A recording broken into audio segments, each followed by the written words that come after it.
కలియుగ దైవం వెంకటేశ్వర స్వామి అన్నాడు. ఆ స్వామివారి పాదాల చెంత నారావారిపల్లిని ఊరుంది. ఆ నారావారిపల్లిలో 73 సంవత్సరాల కింద ఒక ఖర్జూరపు నాయుడు అమ్మనమ్మ అనే దంపతులకు ఒక అబ్బాయి పుట్టాడు. గుడి నడుగులేసుకుంటూ కష్టపడి నడుచుకుంటూ వెళ్ళి చదువుకున్నాడు. కాలక్రమేణా పెద్దాడయ్యాడు. 20 ఏళ్లకే రాజకీయాల్లో కాలేజీల్లో వచ్చాడు. 28 ఏళ్లకే ఎమ్మెల్యే అయ్యాడు.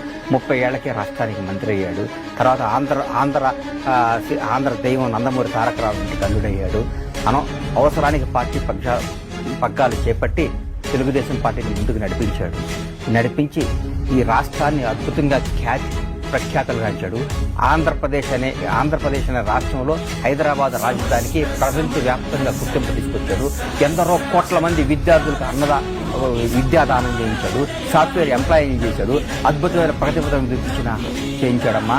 ఈ ఔటర్ రింగ్ రోడ్డు, ఈ ఇంటర్నేషనల్ ఎయిర్పోర్టు, ఈ రాజధాని, ఈ బిల్డింగులు, ఈ చరిత్ర మొత్తం శ్రీకారం చుట్టాడమ్మా. ఆ గొప్పవాడు ఇప్పుడు ఎక్కడున్నాడు నాన్న అని అడిగితే ఎక్కడున్నాడమ్మా? ఒక దుర్మార్గుడు చేసిన పన్నాగం ఎదుర్కొని అన్యాయంగా రాజమండ్రి జైల్లో బంధించారమ్మా. ఆ దేవుడికి పరశురాముడు తోడయ్యాడు.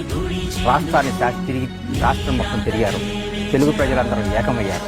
ఆంధ్రప్రదేశ్ ప్రజలు మళ్ళీ పట్టం కట్టారు. ఆ రాజును సింహాసనం మీద కూర్చోబెట్టారు. నారా చంద్రబాబు నాయుడు అనే నేను